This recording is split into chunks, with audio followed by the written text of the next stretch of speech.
Hey, it's Jack here, and I'm listening to the Geekcast Radio Network. Hey, it's Jack. Make sure you check out All Things Transformers. I listen when I'm riding around Jasper with RC. This is Optimus Prime, and you're listening to All Things Transformers.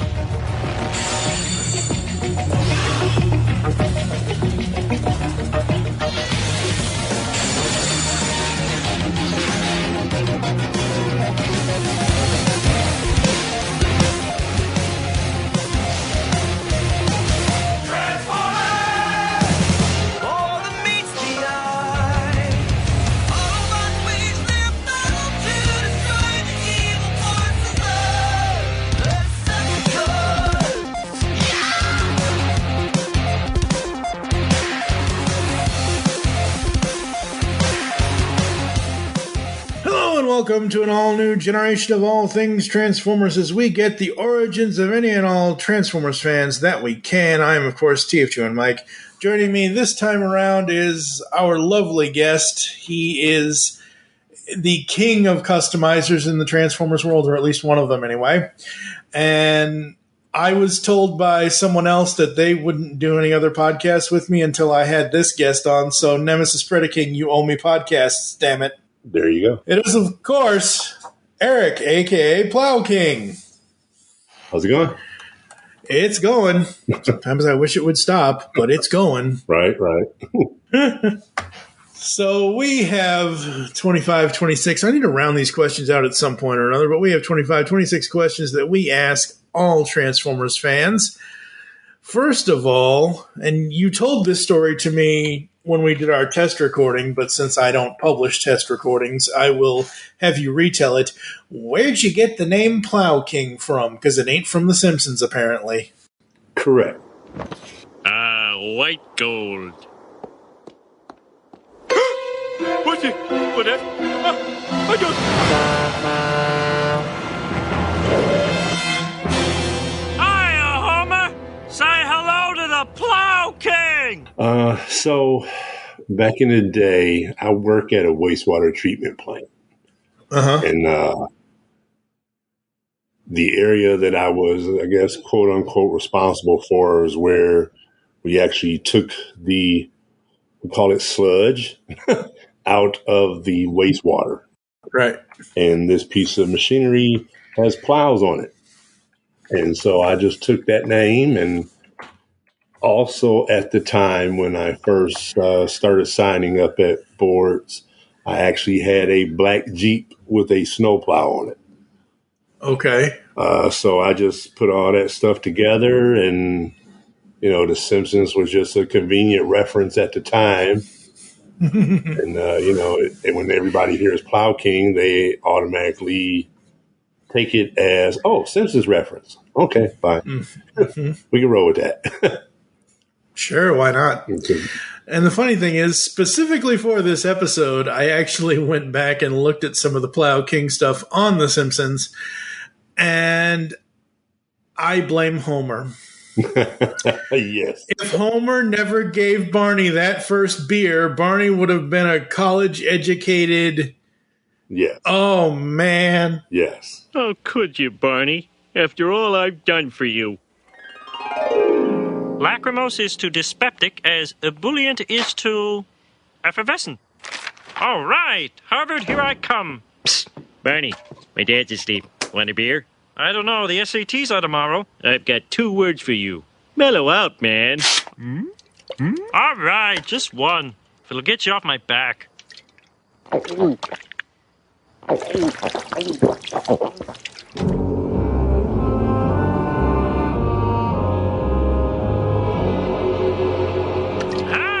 where have you been all my life? Homer Simpson, you jackass. Yeah. That's right. All right, getting into Transformers, these first 5 questions, are getting to know you so the audience can get to know you, even though we probably already know some of these answers. Did you grow up with Transformers, and at what age do you remember first noticing the franchise? I want to say it had to be either 8th or 9th grade. So like 14, 15, maybe somewhere in there. You're a late bloomer. Yeah, I can remember, rushing home after school because the G1 cartoon was coming on TV. So I can remember, this was probably, had to be like 85, 86, somewhere in there. Yep. I can remember, after school, rushing home. I live here in Michigan, and it was either Channel 20 or Channel 50, one of the two. And rush home, get in the house, turn the TV on, grab a big old cup of Kool-Aid, and sit back and watch Transformers. Awesome. Very cool. Yeah, I did that, and later on got, discovered the comics and stuff like that. And what happened, though, one day I rushed home, and, back then is not like how TV is now. It's amazing. Right. When you think back, back then you had TV Guide, and that was it. Yep. I remember rushing home and turning on the television, and there were no Transformers. I was like, what the hell? So maybe it's coming on later. So I'd stuck around and didn't come on later. So then the next day I rushed home even more so, so maybe it's coming on earlier. Nope, wasn't coming on earlier. It was just done. It had come to an end. Yeah, I think with you being older, because you're saying 80, 86, 87, you were 14, 15 in middle school. I was just starting kindergarten at that point. So, yes, sadly, I am a young old person. Yeah. Anyway, so I think it was just shy of, your age range with it, you not being, young enough at the time to get the whole full body experience, I guess. Yeah, because I never got to see the theatrical G1 movie in the theaters. I never got to see that. My parents were rather strict. So I fell off after that. It was like, okay, well, ain't no Transformers on. I'm going to go outside and play. Yep. And that was it. I kind of fell off after that. And I mean, I know there was stuff that came on after, the Beast series and all those others in between. But I don't think I picked up another TV show until Cybertron came out. Oh, wow. So it was that big of a gap. Wow. All right. So what Transformers generation is your generation and why? It would have to be, well, it wouldn't have to be. I like a little bit of all of it, but I would probably have to give reference to the original, the G1, because that's what I grew up on. That's what hooked me when I was a kid. And, because of that, I'm still hooked to a degree now. I can't go in a toy store without going to the toy aisle to look and see, what Transformers they got in, if any, Yep. When Toys R Us was still open here, on days after work, if it was a hard day or a rough day or whatever, I would go to Toys R Us after work and just stare at the toys. Just stand there and look and be like, oh, this is new. And, that was my thing. Yeah, absolutely.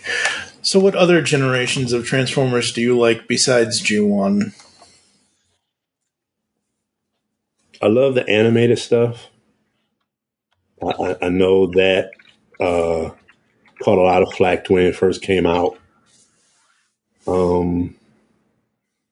That was probably, if I had to rate the shows, Transformers animated would probably be number one for me. After that would be Transformers Prime. And then after that, I would probably go back to G1. And then whatever else I've seen will fall in after that. But Transformers animated just, I don't know if it just reminded me of that era when that excitement and the lure of when I was that, 14, 15-year-old kid rushing home.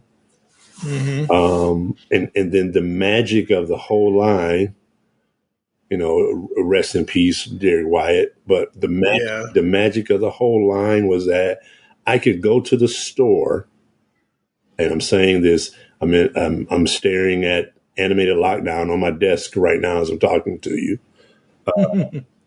The magic of the whole line was that I could go to the store and buy exactly what I just saw on TV. Yeah, exactly. I mean, exactly. Just car mode, alt mode. Granted, there have to be some liberties here and there, but that line was just amazing. I loved the show. I loved the toy line. It just did something for me. And, shortly after that, Transformers Prime came out, and it was the same, but it didn't grab me as much as Animated did. It still grabbed me. It's still there are some toys from that line that were, pretty much, dead on. Like the first edition Optimus Prime, beautiful toy. Love that thing to death, and there's some other ones in there, first edition Starscream, stuff like that. But I'd have to say Animated definitely, that generation would definitely be my tops. Awesome. Yeah, Animated was something very special. Do you like or loathe the Bayverse, or are you indifferent to it? I'd say right now I probably have become indifferent. Okay.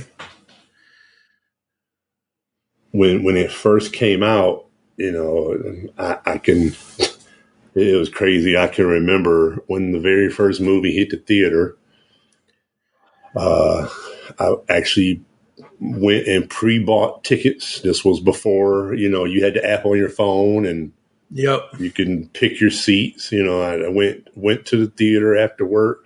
I bought the tickets for the show, went home. The wife, we had already planned it.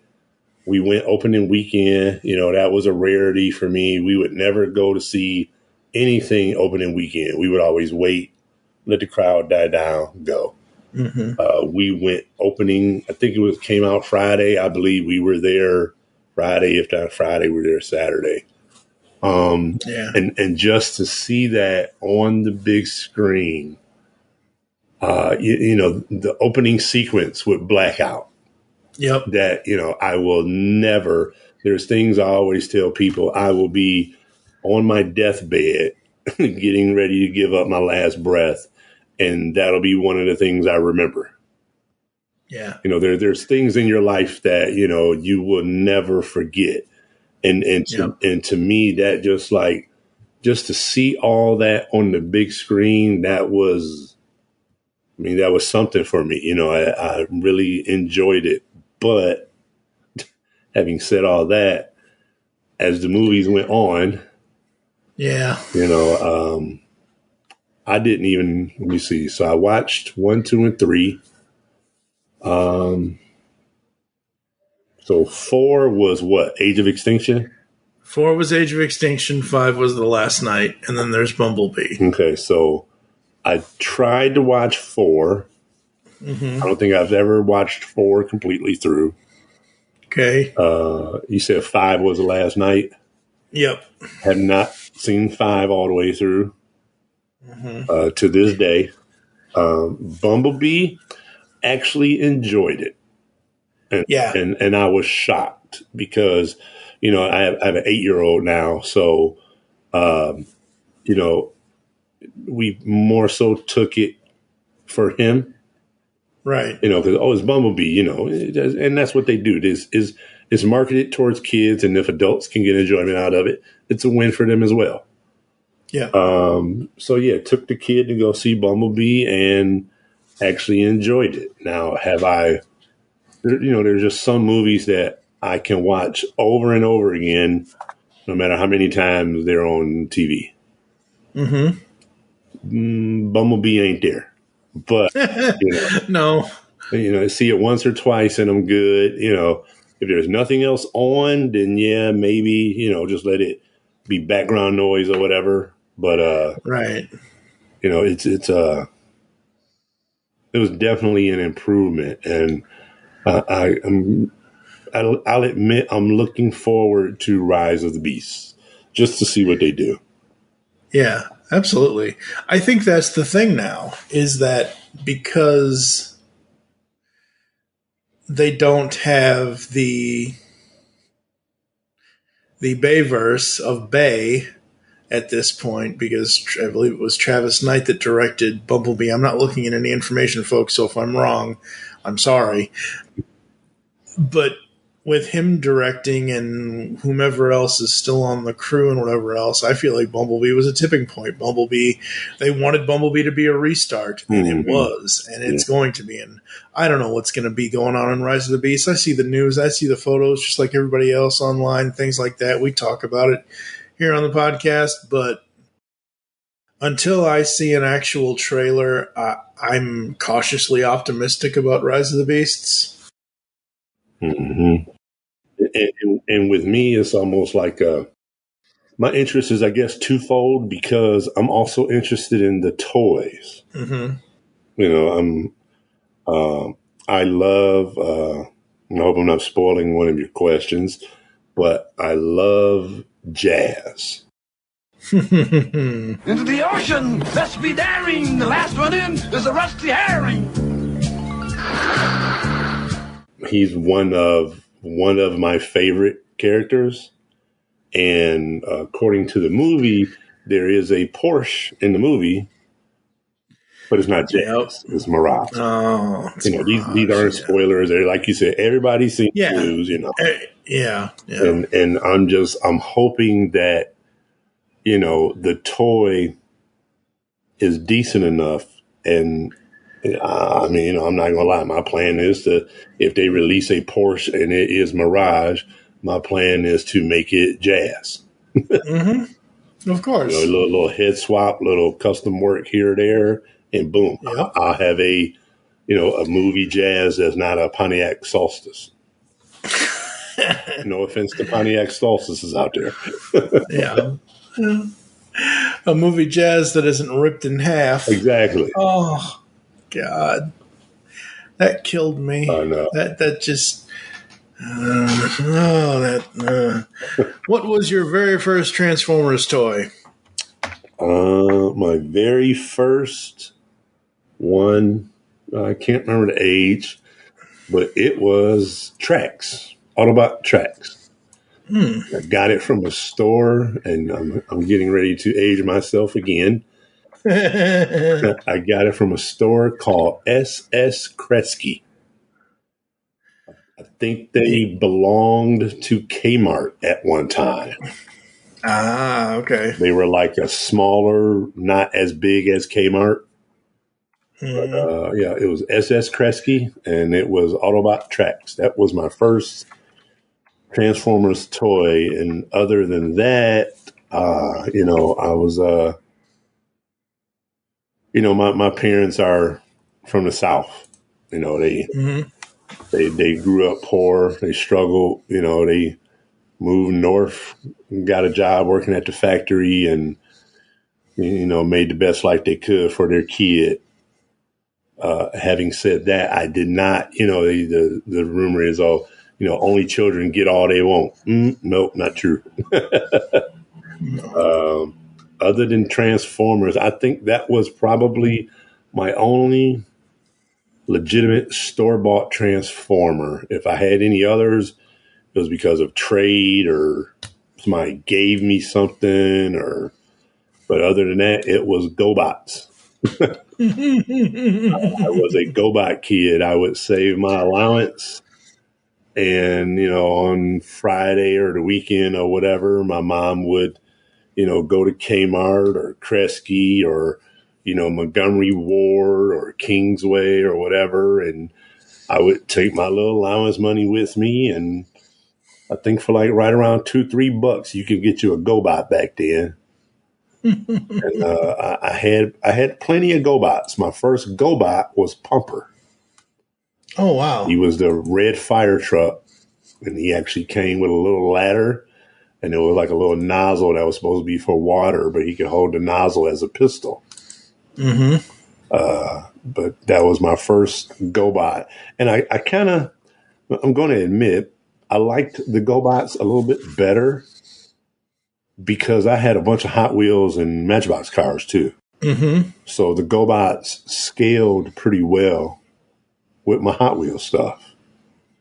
Very cool. Very cool. So it was like a win-win for me.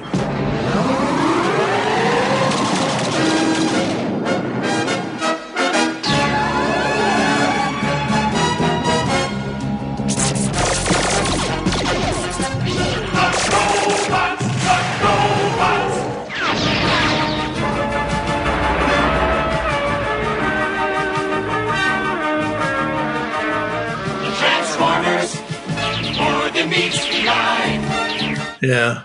I had Hot Wheels and I had other things and I had some GoBots, but in my house, for me, as an only child, it's like, oh, there's one thing the Autobots and the Decepticons can team up on. The GoBots.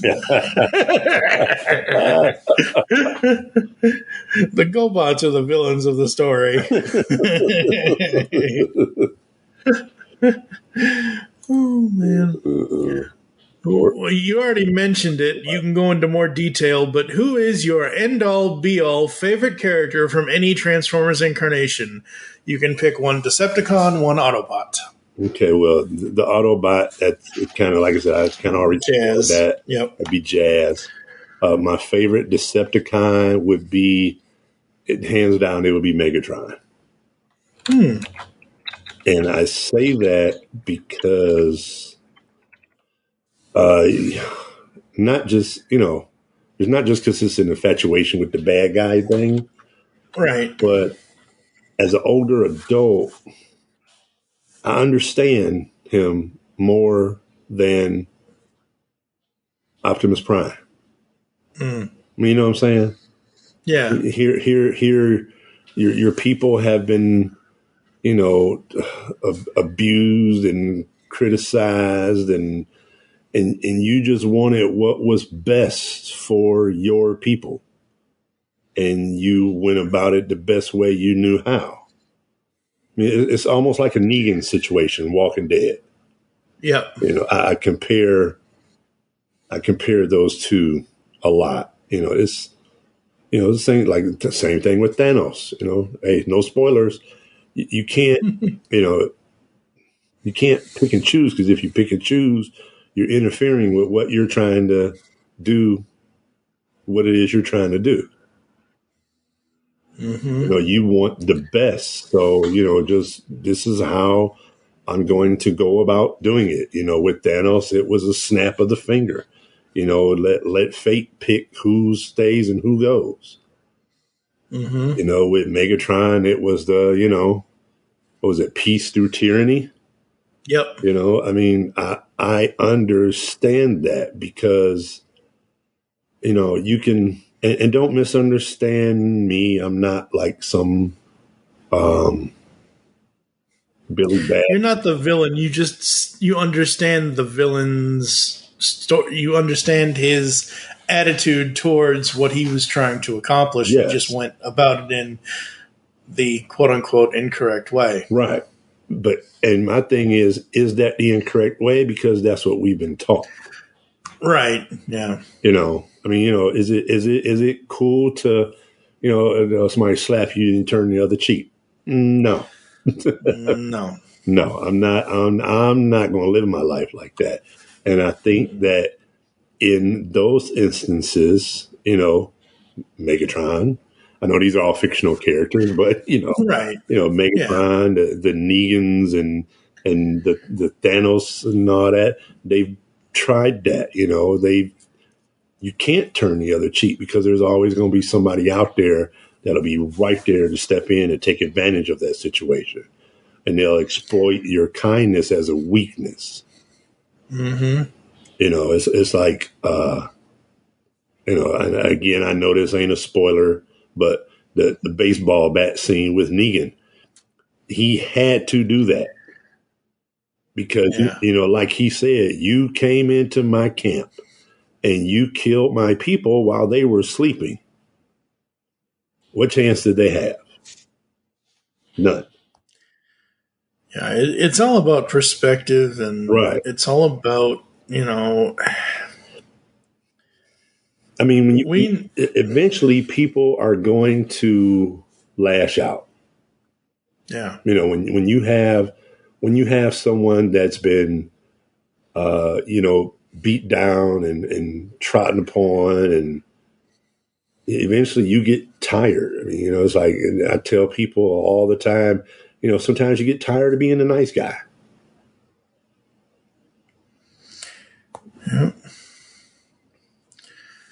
Yeah. I mean, if there was anything out of the Nolan trilogy we can get is, you can only be the hero so long to see yourself become the villain. So, Exactly. are there any Transformers characters you hate or dislike? I'm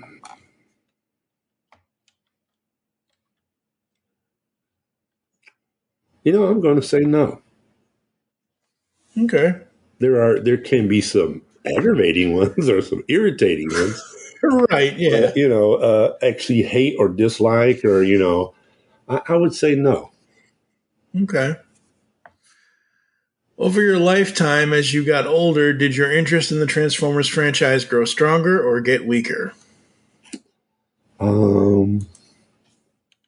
Well, going back to, like I said, when I was a kid, that whole little time period, from when it quit coming on TV, and I watched a little bit of Beast stuff here and there, but I never really did get off into it.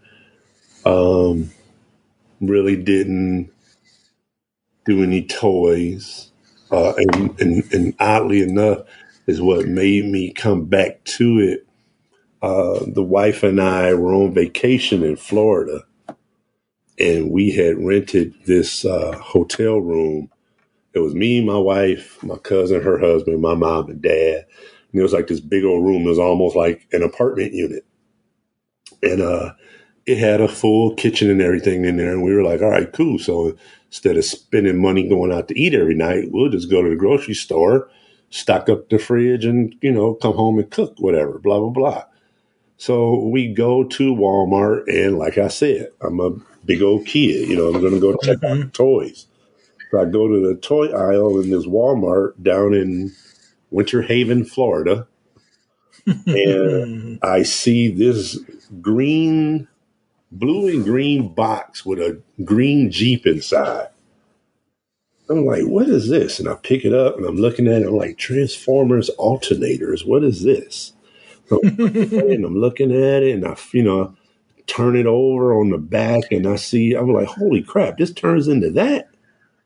It's like $20. Hell yeah. So, I buy it and, get back to the hotel room, crack it open, and I fiddled with that thing the whole time I was down there. And that re-sparked or, ignited the spark again, the Transformer desire. And, I was all in. I mean, Transformers alternators, that is what brought me back. And that's the only reason why I'm here now, because, if it wasn't for Transformers alternators, there would be no Plow King. At least it wouldn't be me. It may be another one, but it wouldn't be me. Right.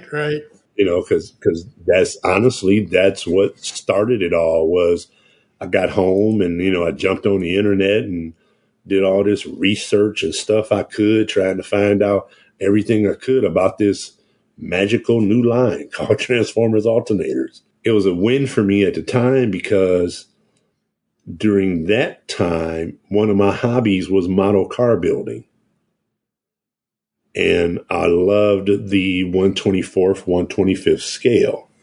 Okay. And alternators were, for most part, 1/24th scale licensed vehicles. So I'm doing all this research and looking stuff up, and I find this website, and for the life of me, I cannot remember what this website was called. But it was the first one I joined, and the reason why I joined it was because I saw these pictures of customs that people were doing with these alternators.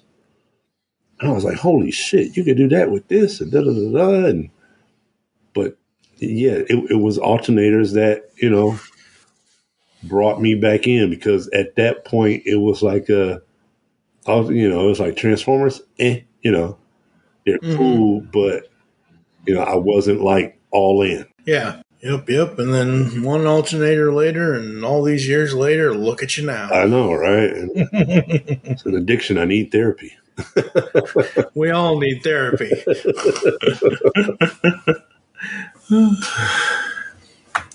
Was there ever a moment where you were done with it, like just walk away? Yeah, a couple of times.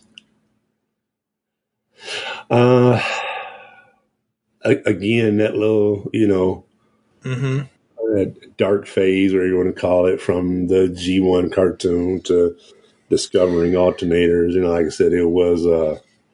I'd see them I'd see the toys in the store, and the whole Beast era thing just did nothing for me. A robot turned into a snake. Nope. Cool looking, but it was still no drive to get me to, to go for it. Yeah, you're solely in the robot vehicle campaign. Yes, you're not in the yeah. So and that's okay. That's cool. I mean, not everyone has to be a Beast Wars fan. Right. Not everyone is a Beast Wars fan. And now, granted, there's some that I like the Kingdom Megatron, and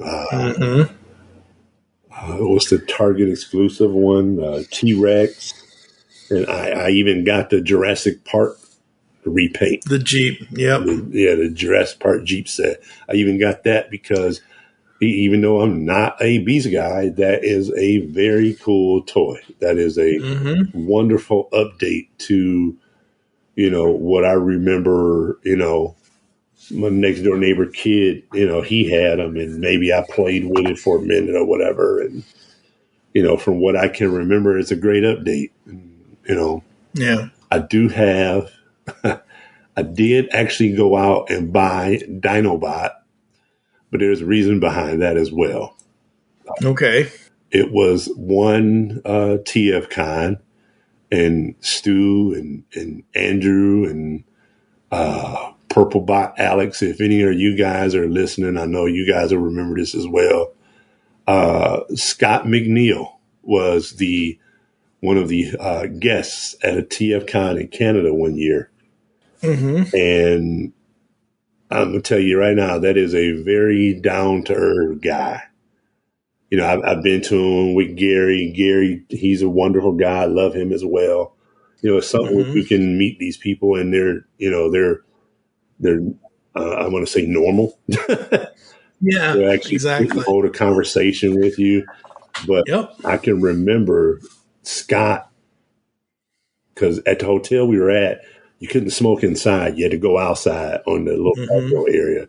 And I can remember Scott coming out there multiple times a night, just hanging out with us, shooting the shit with us. It's not like we had to go get him and get him to hang out with us.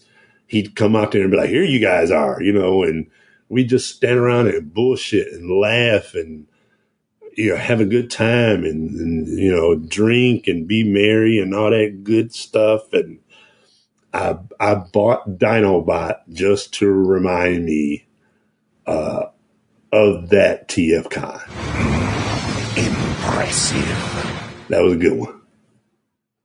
Very cool. Very cool. Yeah, that's awesome. I mean, if you buy a toy just because you want a memory of something, or, you look at it, anytime anyone looks at Beast Wars Dinobot, the first thing they think of is obviously Scott, because Scott did the voice and all that. So, that's awesome. Yeah. What is your Transformers personal anthem song? Examples, but you don't have to choose these. The Touch, Dare, etc. Is there any music from Transformers that you would consider your anthem song? If I had to pick one, it would be, and it is not because of any. It was in a movie, so yeah. But Battle Without Honor or Humanity. It's the music that was playing when Junker Bumblebee scanned the new concept Camaro. Oh, see, no, that doesn't work. See? Move it, you moron! Great, now. See? Fantastic. Now you're pissing them off. That car is sensitive. I mean, $4,000 just drove off.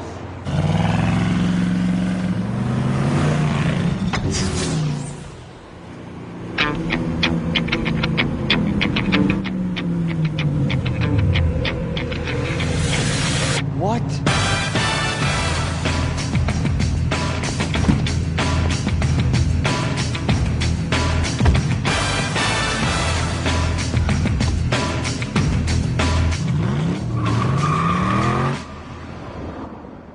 Okay, in the 2007 movie. Yep, and he's driving up in the tunnel, and you hear that, Yep. And that is, I'm a jazz guy first. I love jazz, and it's just something about that line right there. Every time I hear that, I was like, yeah, that sounds slick as hell.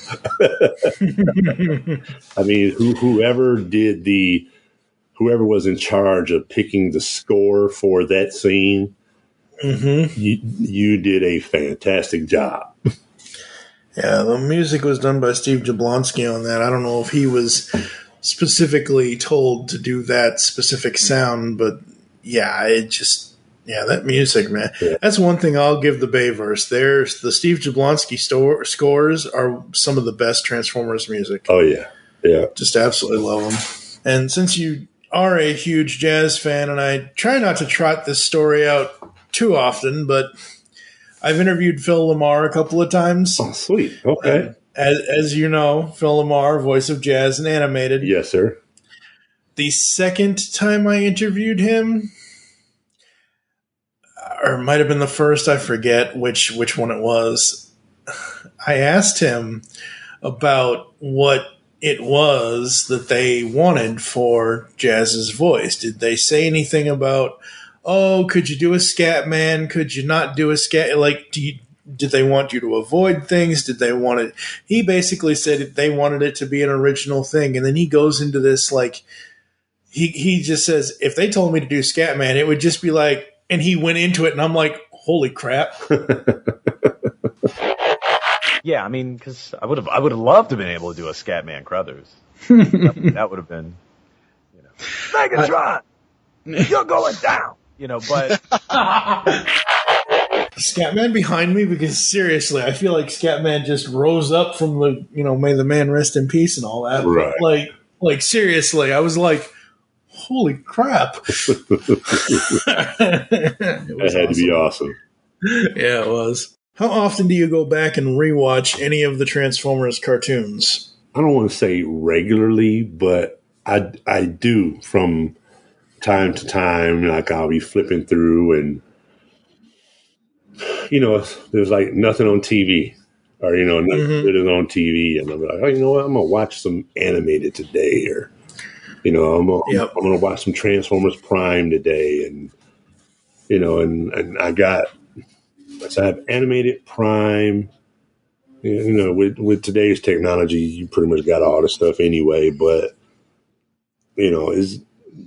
I will find myself going back and watching animated and Prime more than anything. Those two are my my nostalgic ticklers, I should say. They whenever I'm feeling nostalgic, I can watch those, and they'll tickle that spot for me, and I'll be good for a while. And something will happen, or I'll read something, or something will pop up, and I'll remember and be like, oh yeah, I'm going to go find that episode and watch that episode. Yep. Like just not too long ago, for whatever reason, the kid and I watched the animated episode that had Soundwave in it. Sound and Fury? Yep. And it was for some reason the kid was talking to me about Soundwave, and I was like, yeah, he was in animated, and my kid was like, was he? And I was like, yeah, and I was like, hold on. Went and found it, and he was like, oh wow, that's Soundwave, and I was like, yeah. Yep. Yeah. Very cool, very cool. Are you a Transformers comics fan? I'm gonna say probably not. Okay. Yeah, I've looked at a few, but I've had people give me some some collections to read, and I read I know I did Megatron Origins.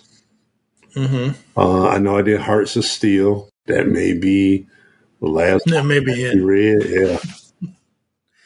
Yeah, I mean, not everyone's going to be a fan of the comics. I mean, I jumped on IDW Phase 2, and I've reviewed all of those. And okay.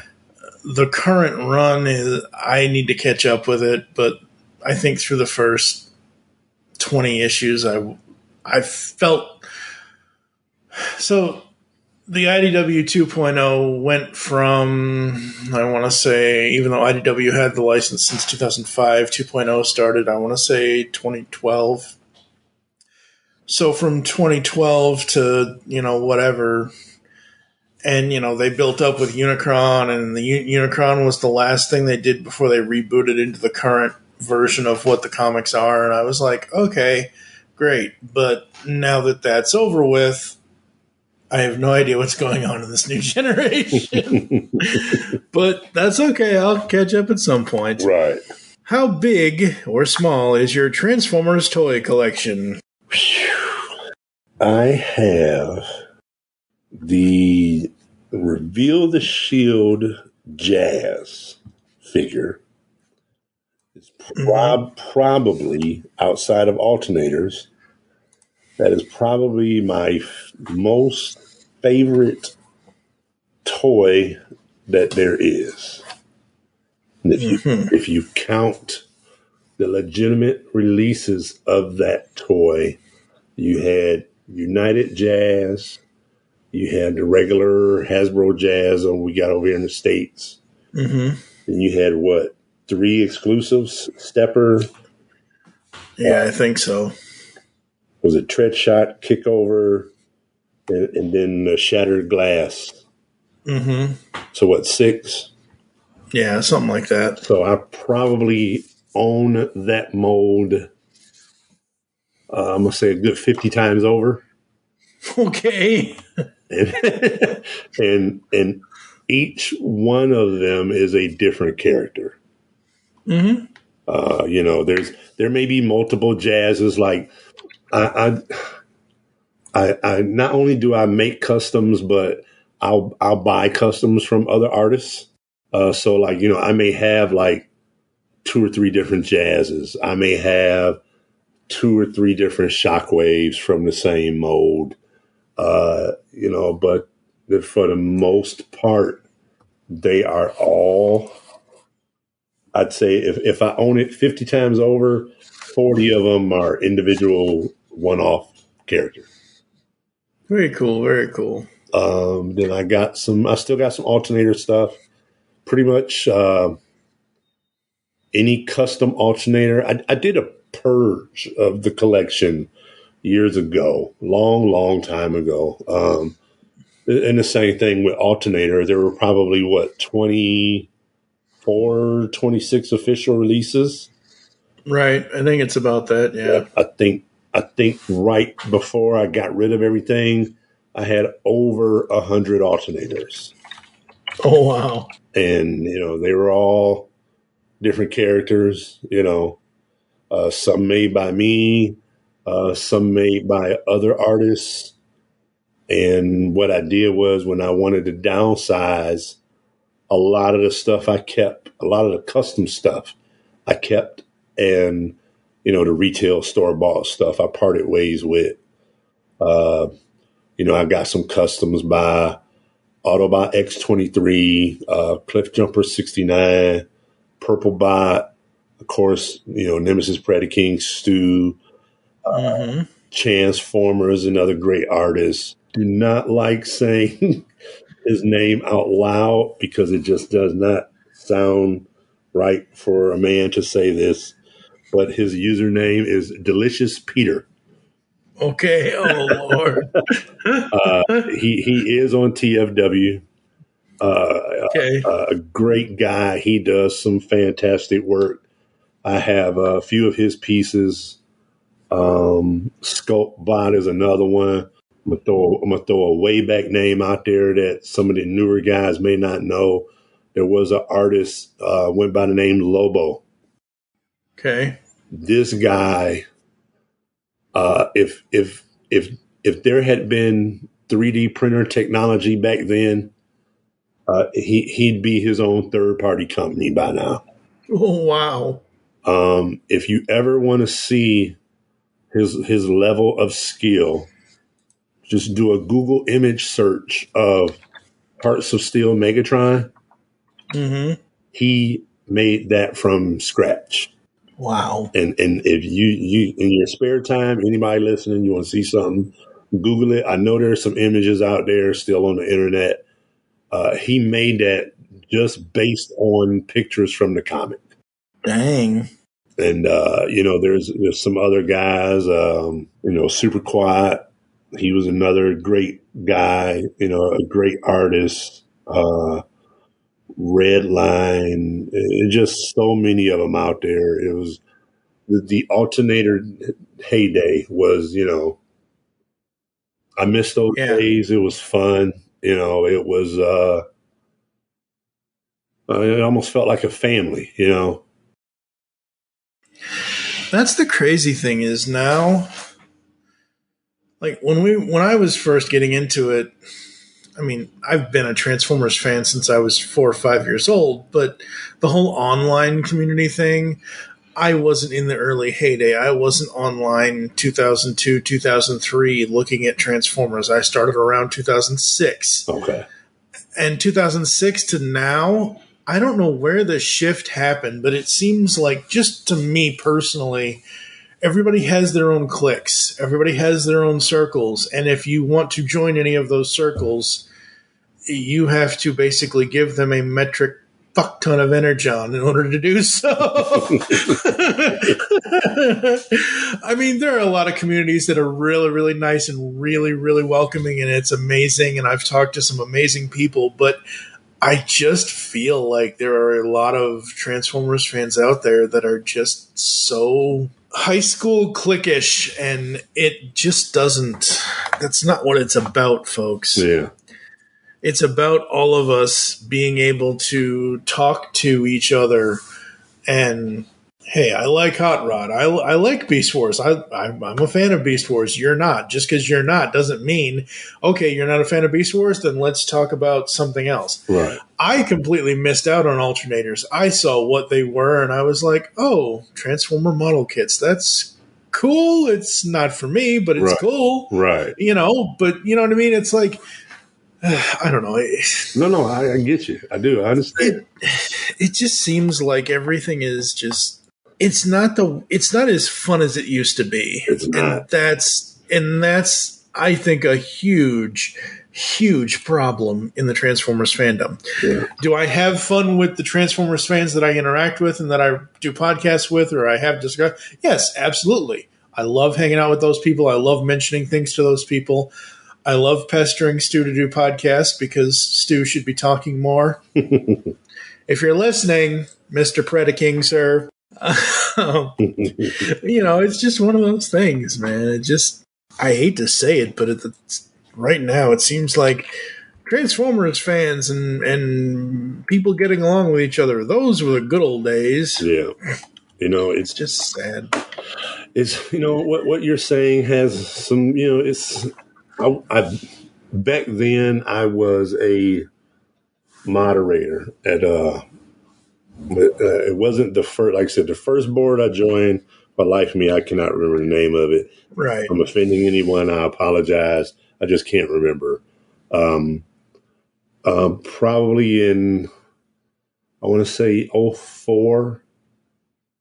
I'd have to look at the date just to see for sure. I want to say 03, 04, somewhere in there. Maybe even 05. I joined the TFW 2005.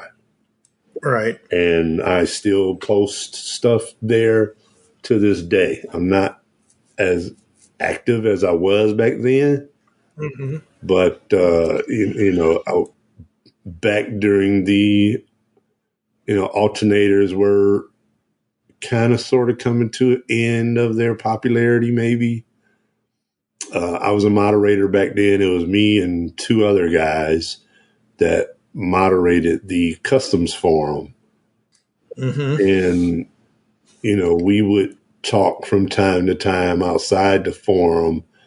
And from what I can remember, not putting words in anyone's mouth, but I know I felt that same way, what you're saying now.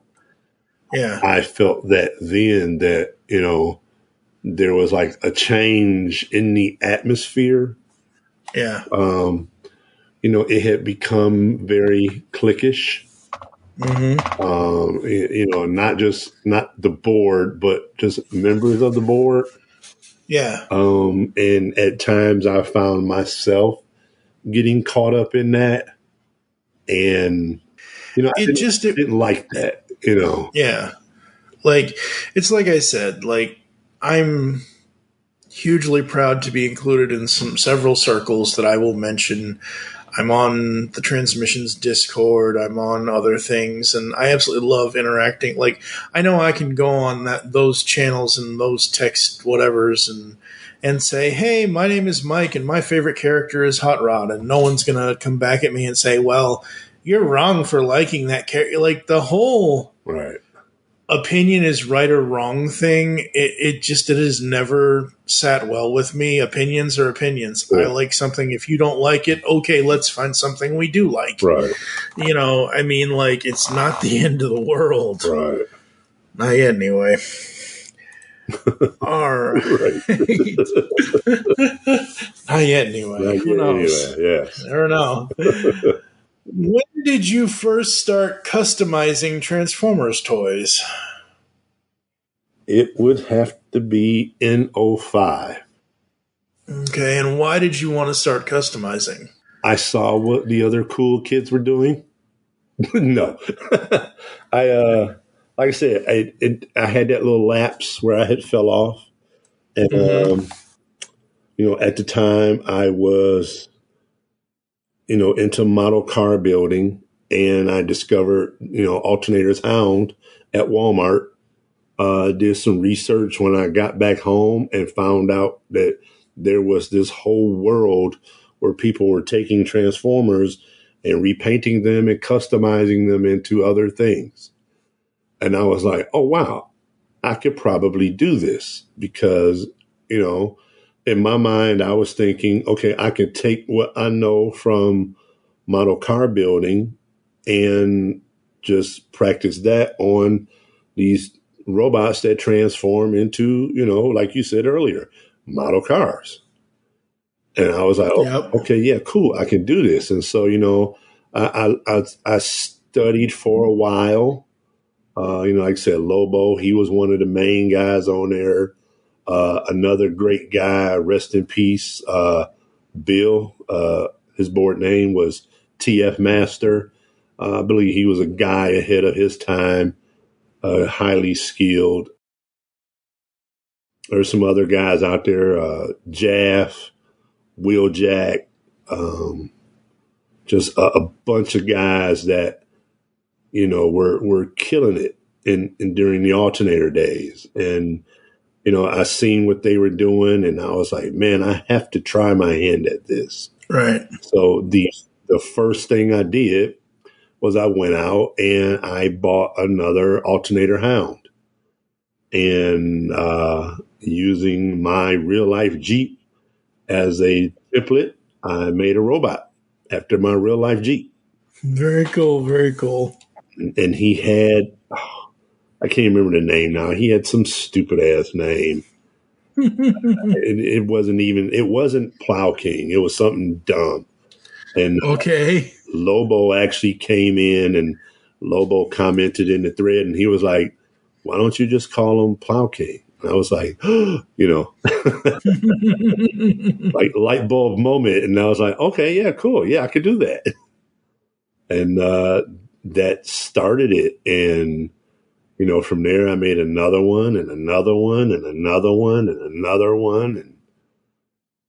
And, to this day now, like I'll, like kind of like what I said earlier about the Rise of the Beast Mirage toy. We know it's a Porsche.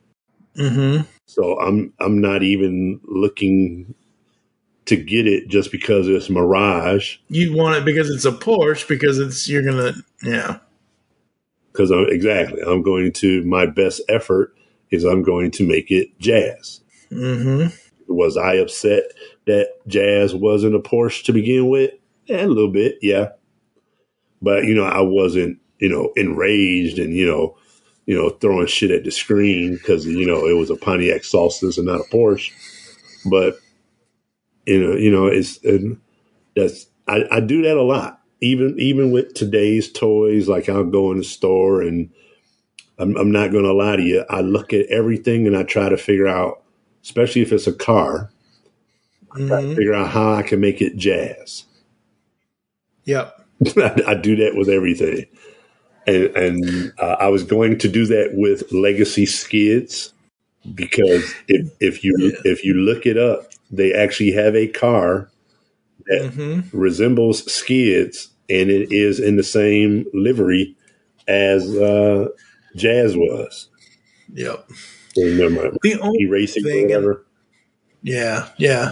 The only thing, and I don't know why this is, I've mentioned this on the podcast recently, and it just kind of bugs me. I don't know if it's a Porsche thing, if it's a licensing thing, or whatever.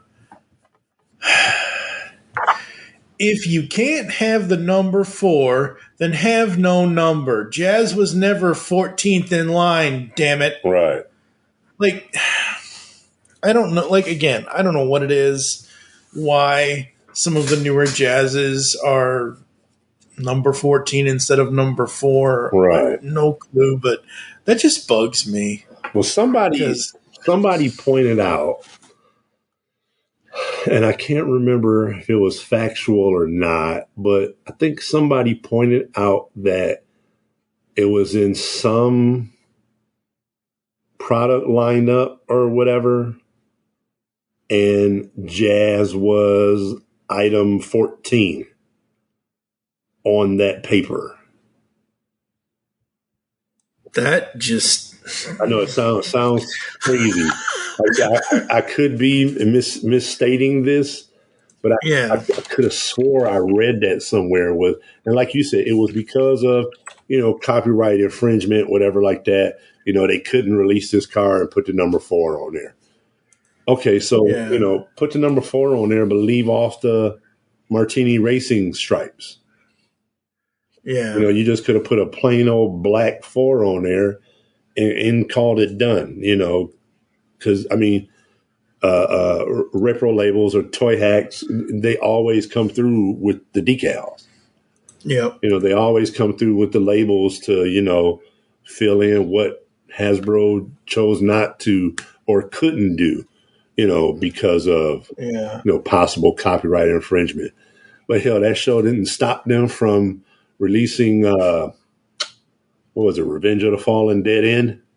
Yeah, true. I mean, you can't tell me that that's not supposed to be an Audi.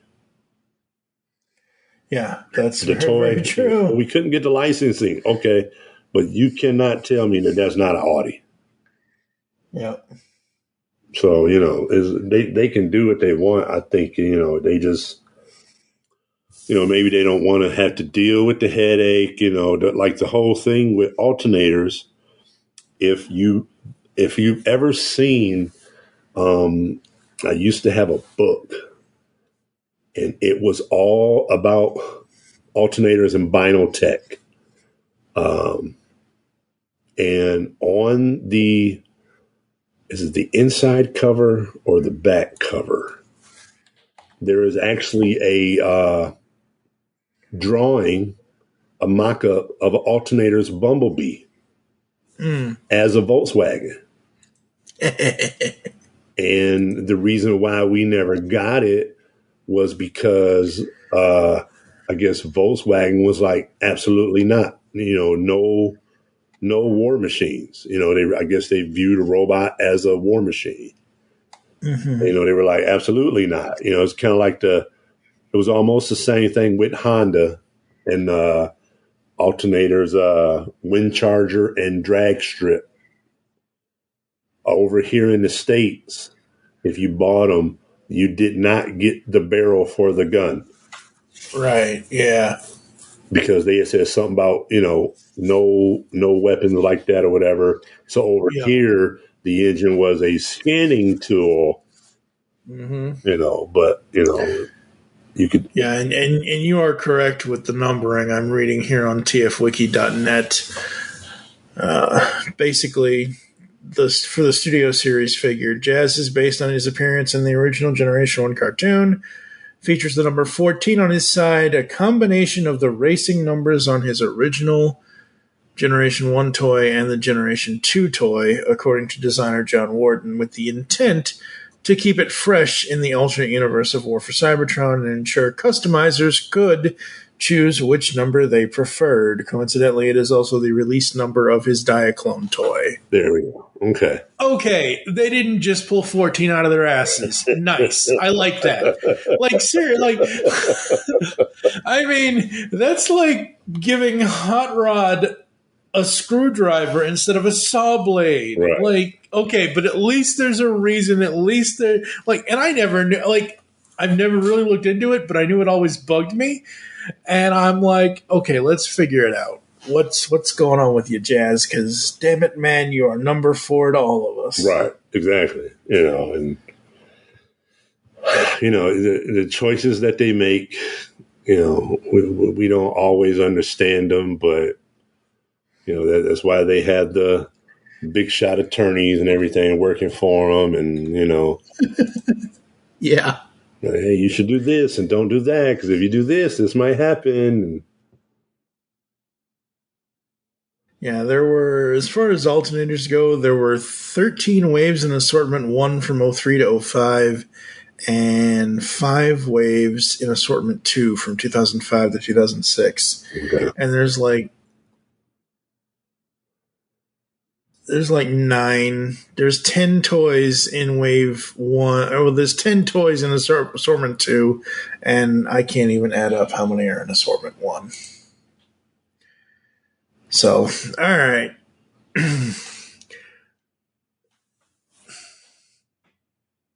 Everybody is safe. Wife, kid, pets, whatever. Yep. The house is on fire.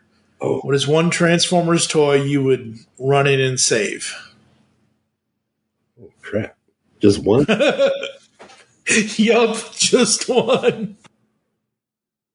Not like all the copies of the one? No.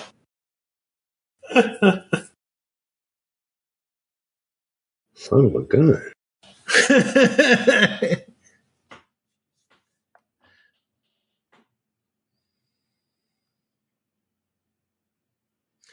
I've stumped him, folks.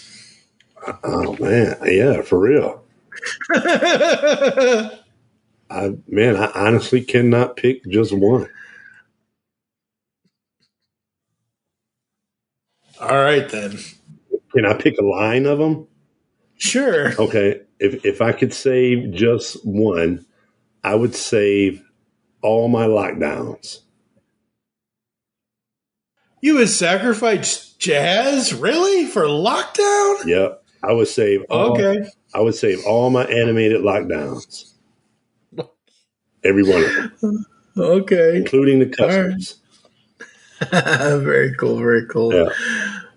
Not counting your custom work, what was the most money you spent on a Transformers toy or toy item? Toy item could be a piece of art, a cell, an autograph, that kind of thing.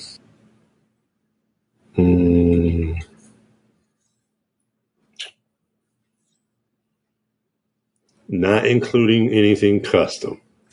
Well, not including the money you spend, to do your custom work. Okay.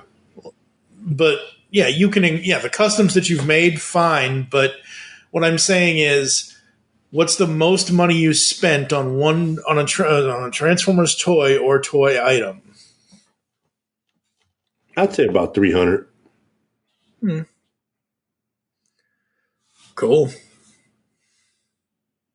Yeah, somewhere for one item. Yeah, right around 3. Interesting. If you could voice any Transformers character, who would it be and why?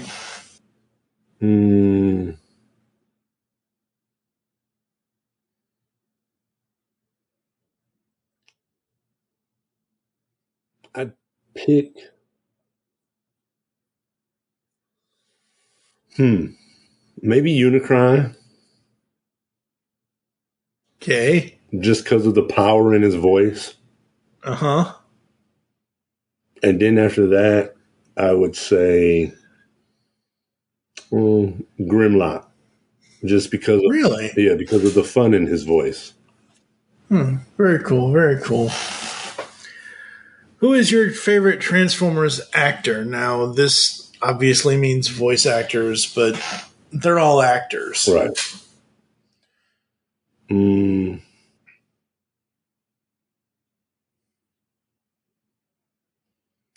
I have to say I love Peter's voice.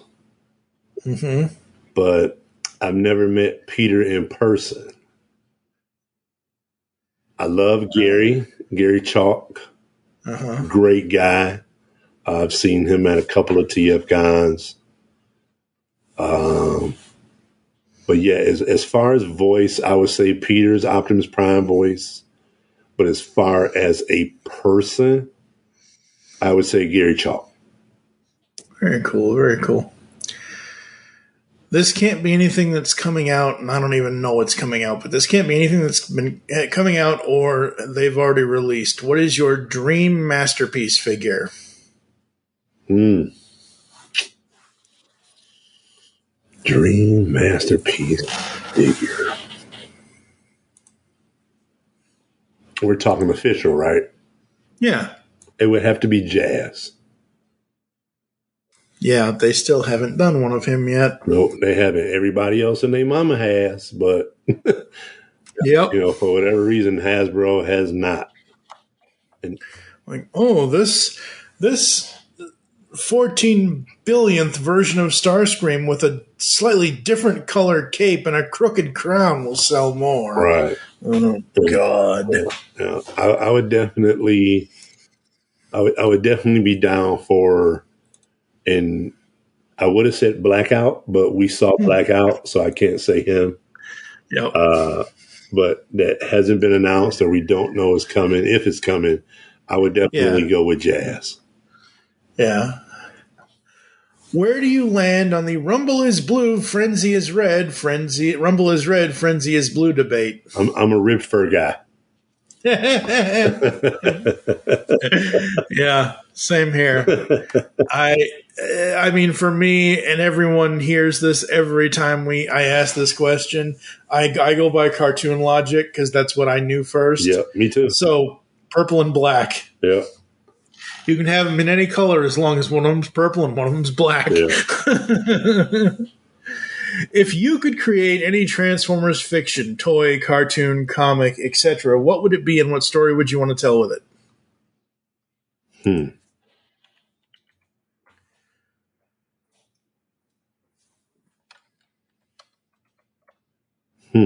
That's a good one.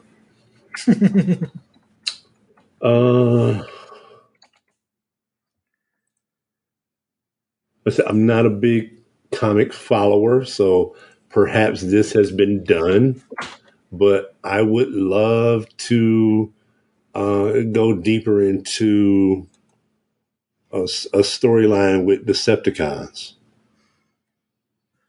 There have been multiple Decepticon stories, but I don't like. What do you mean going deeper with them?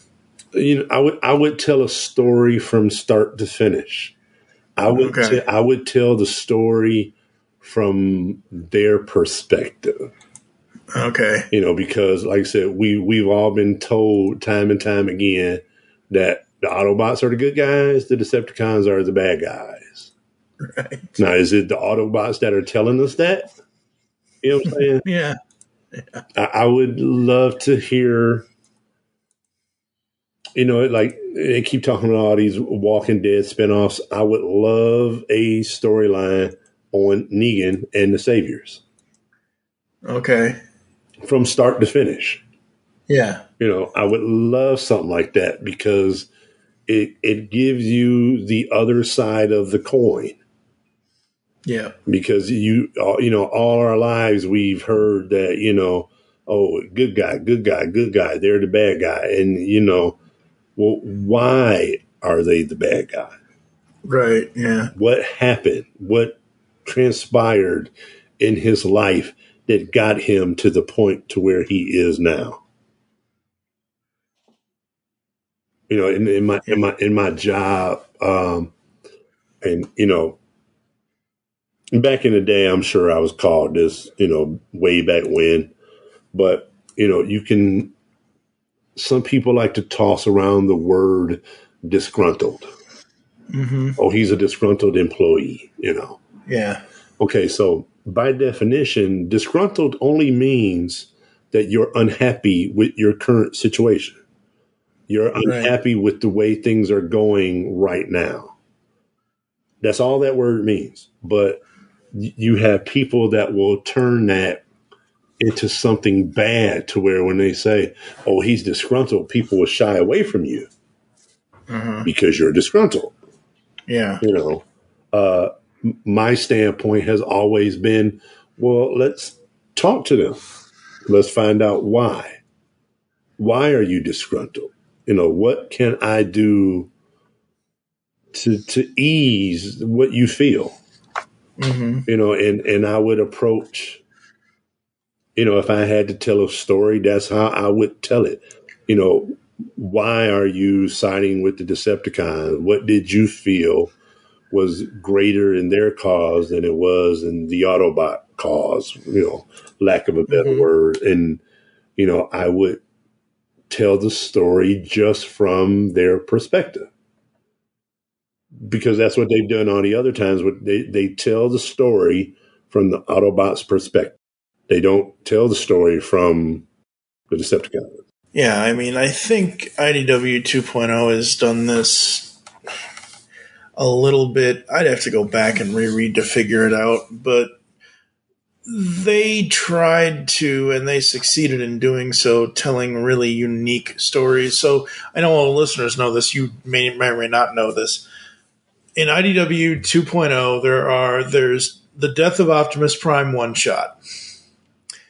The books then branch out into two different series, Robots in Disguise and More Than Meets the Eye. Robots in Disguise is the political, at least it started out this way, the political thriller type thing that is set on Cybertron with Starscream in charge. Okay.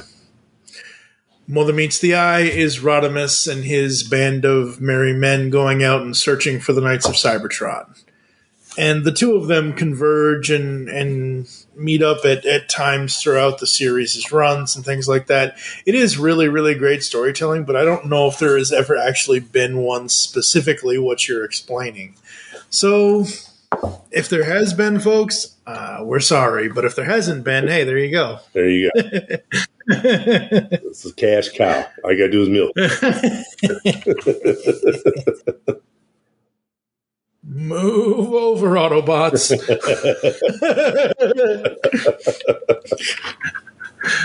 What is the one piece of advice that you'd give the Transformers fandom and TF collectors in general? Enjoy it for what it is. Absolutely. That is almost everyone's answer to that because, that's what it's there for, is to be enjoyed. Yeah. Yep. All right, folks, we're going to take a quick break. You're going to hear some ads and some other stuff, and we're going to come back to close the show after this. Like science fiction? Of course you do, or you wouldn't be listening to the Geekcast Radio Network. Well, the Mark Who 42's Universe podcast is an award-winning sci-fi radio show that's been around for over 10 years. We cover everything from Doctor Who to the MCU to pop culture and everything in between. A new show drops on Tuesday mornings on the GCRN website and all of the major podcast platforms. So listen to the Marku 42's Universe podcast from the universe and beyond. Because the world needs another movie podcast. The Geekcast Radio Network presents for your listening pleasure the Cinema Geek. Hosted by Amanda, Kevin, Matt, and Dan. Each week we dive headfirst in the landscape of movies as we discuss movie news, play movie games, go in-depth on reviews, and even have a top 10 countdown or two. Also, don't miss our director retrospective series, where we review noted directors' movies film by film. Bottom line is, if you love movies and love podcasts, you need to experience the Cinema Geeks. You can find us on iTunes, Blog Talk Radio, or GeekCastRadio.com. Discover a world of vintage and modern toys that's more than meets the eye with the Triple Takeover Toycast. Hosted by toy writers and photographers Toybox Soapbox, 6O, and TF Square 1, this informal and chilled out series of discussions cover everything from vintage Transformers to Mask, Diaclone, Microman, and more, be it nostalgic or current. Whether you're a seasoned collector or a casual robot enthusiast, all are welcome. Triple Takeover Toycast.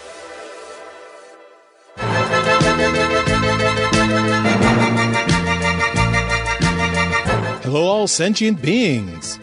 Want the latest on everything going on in the Transformers multiverse? Check out the Transmissions Podcast Network. We've got weekly podcasts covering everything from Alpha Trion to Omega Supreme, from old school G1 all the way up to Cyberverse and beyond. And you don't want to miss Empire of Rust, the world's first and only Transformers live play role-playing game podcast. If you love Transformers, there's something for everyone at transmissionspodcast.com.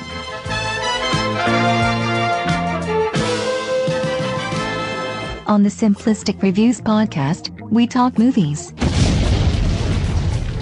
We talk TV. We talk... Hello, Julie, what the heck are you doing?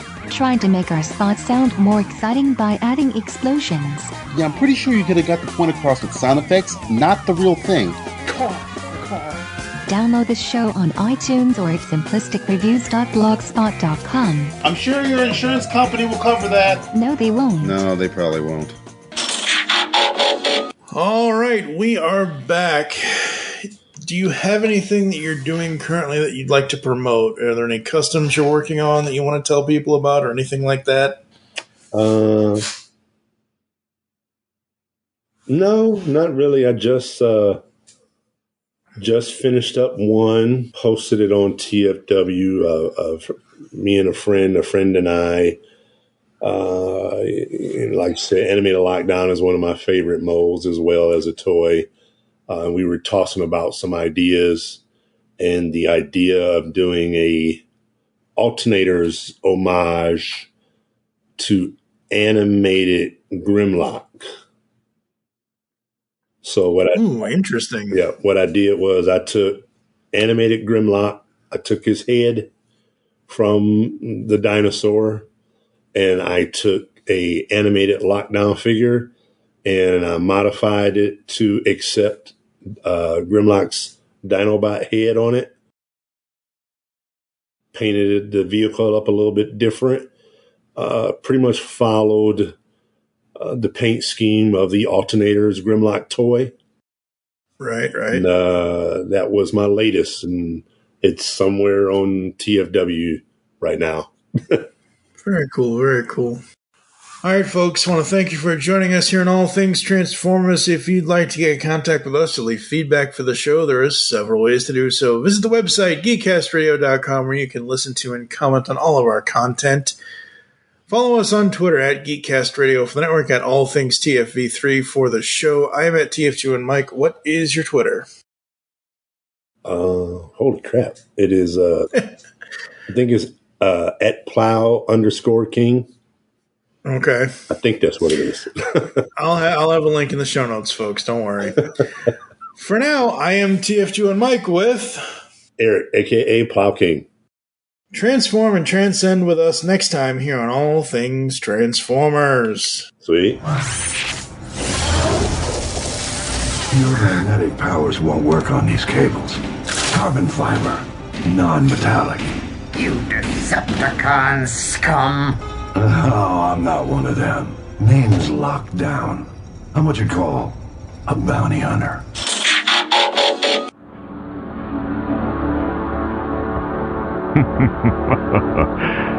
Yes.